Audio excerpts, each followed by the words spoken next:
আমি সায়ন, আর আপনি শুনছেন চলো শোনা যাক। এই পডকাস্টে আপনি আড্ডা, গল্প, আলোচনা সবই পাবেন।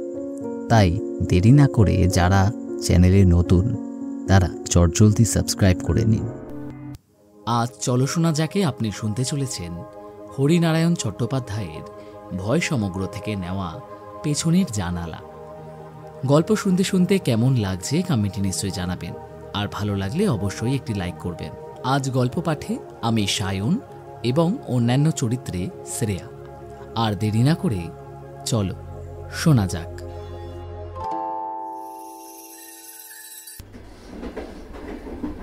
আচমকা বদলির হুকুম এলো কলকাতা থেকে গয়া। মোটঘাট বেঁধে গয়া পৌঁছে দেখি প্ল্যাটফর্মে শুকলাল দাঁড়িয়ে।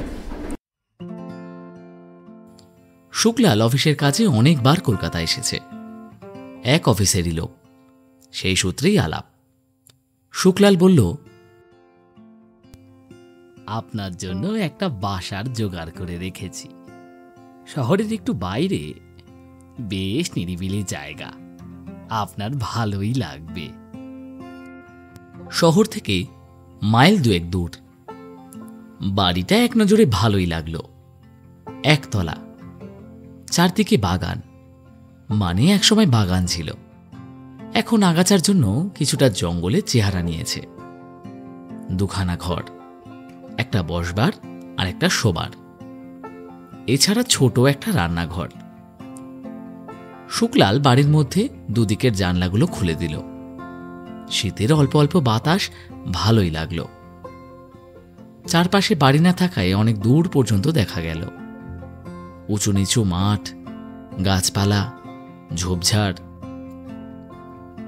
রান্নাঘরে ঢুকে শুকলাল বলল, পেছনের এই জানলা খুলবেন না। জিজ্ঞেস করলাম, কেন?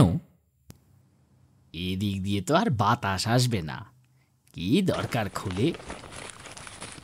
আর কিছু বললাম না, জিনিসপত্র গোছাতে আরম্ভ করলাম। শুকলাল দুলারির মাকে জোগাড় করে দিল। রান্না বাটা থেকে ঝাড় দেওয়া, কাপড় কাচা সবকিছুই করবে। দিন 3 পর দুলারির মাকে জিজ্ঞেস করলাম, শুকলাল বাবু রান্নাঘরের জানলাটা খুলতে বারণ করেছে, এ কেন বলো তো? দুলারির মা আমার দিকে অনেকক্ষণ চেয়ে রইল, দৃষ্টিতে কৌতূহল আর বিস্ময়। তারপর বলল, ও জানলাটা নাই খুললেন বাবু? কিন্তু কেন? রান্নাঘরের জানলা তো, খাবার জিনিস থাকে, যদি ধুলোবালি পড়ে কিংবা কুকুর বেড়াল ঢুকে পড়ে। অবশ্য জানলার কোনো গরাদ নেই, ছোটখাটো জন্তু জানোয়ার ঢুকে পড়া মোটেই বিচিত্র নয়। তবুও আমার মনে হলো আসল কথাটা যেন দুলারির মা চেপে যাচ্ছে। কি হতে পারে রান্নাঘরের জানলাটা খুললে?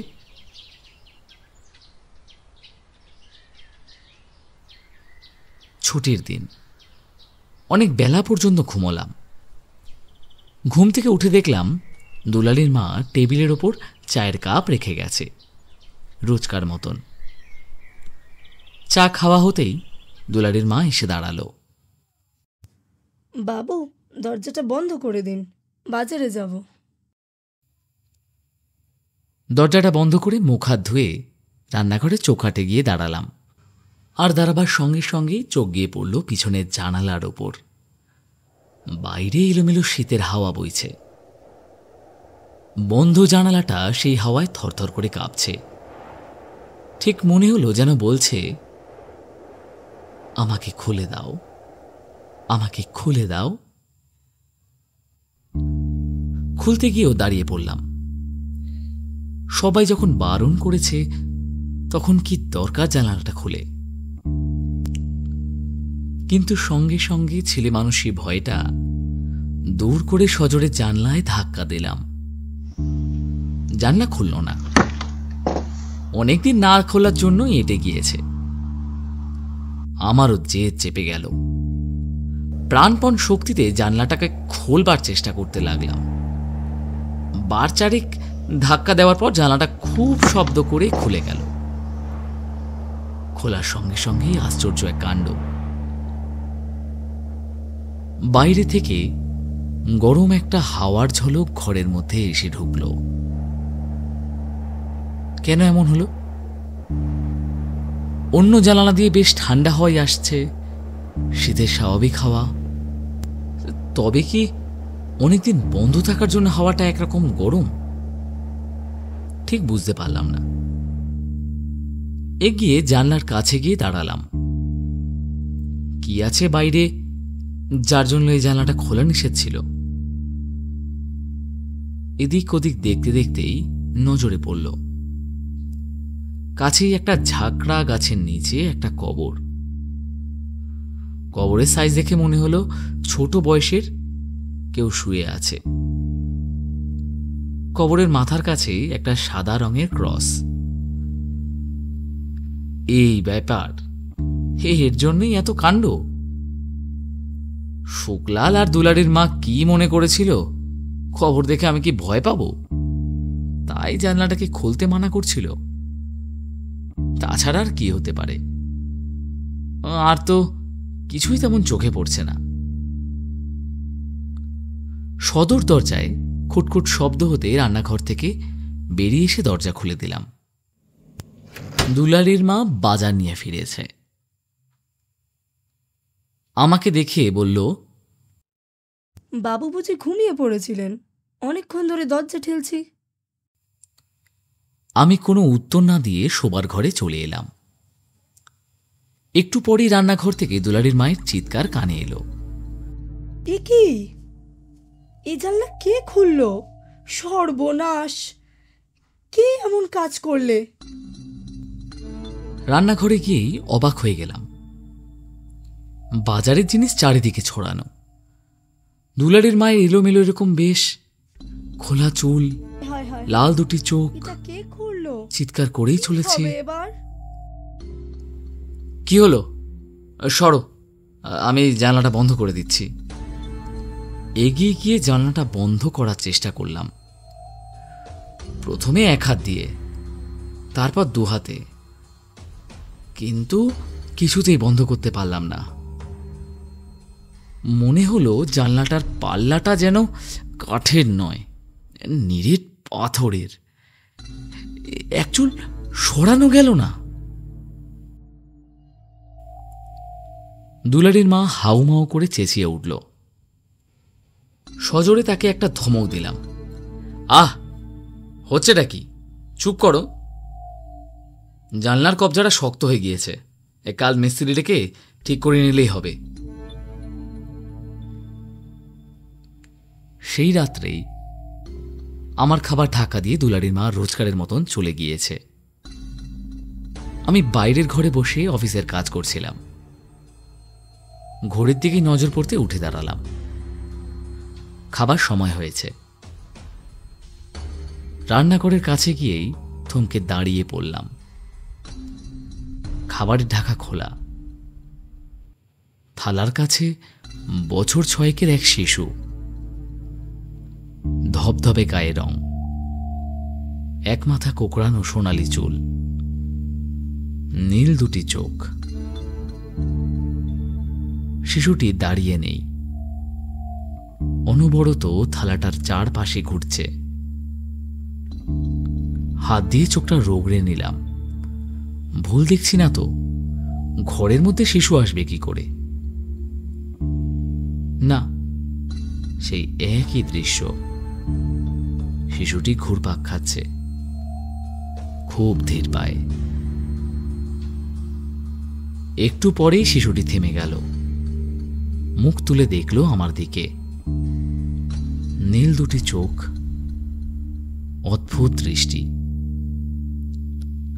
আমার সারা দেহ যেন হিমের স্পর্শে অসাড় হয়ে গেল। শিশুটি পিছন ফিরে রান্নাঘরের দিকে চলতে শুরু করল। আমি সাহস করে তার দিকে এগিয়ে গেলাম। কিছুটা গিয়েই আর যেতে পারলাম না।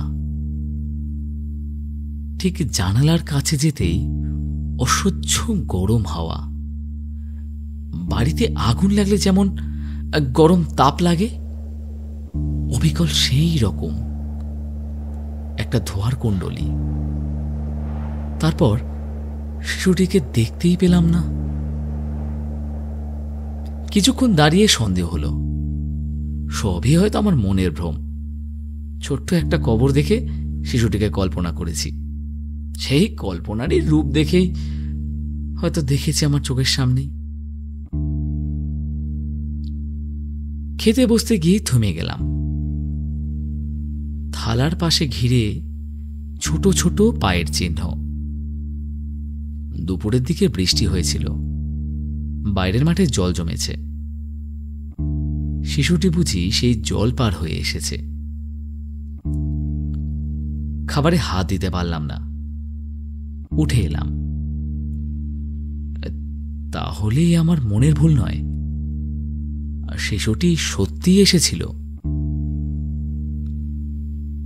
এই প্রথম মনে হলো পিছনের জানালাটা না খুললেই ভালো করতাম। কাল মিস্ত্রিকে ডেকে জানালাটাকে সবার আগে বন্ধ করতে হবে। অনেকক্ষণ শোবার ঘরে পায়চারি করলাম, মাথাটা গরম হয়ে এসেছে। এখন শুলেও ঘুম আসবে না। বেশ কিছুক্ষণ পরে আবার রান্নাঘরে গেলাম। ভালো করে দেখলাম কোথাও কোনো পদচিহ্ন নেই। অবশ্য জলের দাগ এতক্ষণ থাকার কথা নয়, তবুও খাবার কোনো ইচ্ছা করল না। একসময় বাতি নিভিয়ে শুয়ে পড়লাম। সহজে ঘুম এলো না। এপাশ ওপাশ করতে লাগলাম।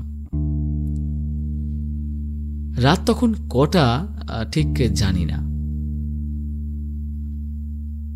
গলায় খুব ঠান্ডা একটা স্পর্শ পেয়ে চমকে জেগে উঠলাম। জানালার কাচের মধ্যে দিয়ে চাঁদের আলো এসে বিছানার উপর পড়েছে। কোথাও কোনো অস্পষ্টতা নেই। সেই শিশুটি এক হাত দিয়ে আমার গলা আঁকড়ে ধরে শুয়ে রয়েছে। সবলে শিশুটিকে সরিয়ে দিতে চাইলাম, পারলাম না। এইটুকু শিশুর কি অসীম শক্তি! হঠাৎ দেখতে দেখতে আশ্চর্য রূপান্তর ঘটল। শিশুর দেহের মাংস আস্তে আস্তে মিলিয়ে গেল। পরিবর্তে একটা কঙ্কাল বিছানায় শুয়ে একভাবে হাত দিয়ে আমার গলা বেষ্টন করে রয়েছে। হাড়ের দৃঢ় বাঁধন। চিৎকার করে উঠলাম। প্রাণপণ শক্তিতে হাতটা সরাবার চেষ্টা করলাম, পারলাম না। আবার সেই আগুনের হুলকা। মনে হলো সেই তাতে আমার মাংস বুঝি গলে পড়বে, আমিও কঙ্কালে পরিণত হব। তারপর কি হলো আমার জানা নেই। অনেকগুলো লোকের ক্ষীণ কণ্ঠ, তাদের পায়ের আওয়াজ।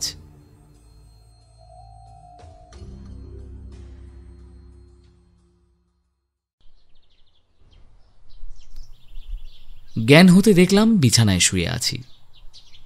পাশে শুক্লাল আর একজন ডাক্তার। একটু দূরে দুলারির মা দাঁড়িয়ে। শুনলাম পরের দিন সকালে বাড়ির মধ্যে না পেয়ে খুঁজতে খুঁজতে দুলারির মা আমায় পিছনের মাঠে পেয়েছে।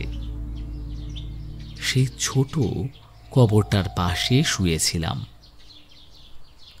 কখন কিভাবে সেখানে গিয়েছি জানি না।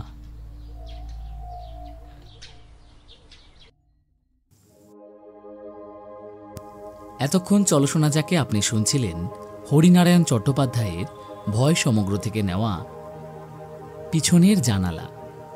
আজকের গল্পটি কেমন লাগলো কমেন্টে নিশ্চয়ই জানাবেন, এবং নতুন হলে অবশ্যই চ্যানেলটাকে সাবস্ক্রাইব করবেন। আর সকলে সুস্থ থাকবেন এবং ভালো থাকবেন, এবং শুনতে থাকবেন চলো শোনা যাক।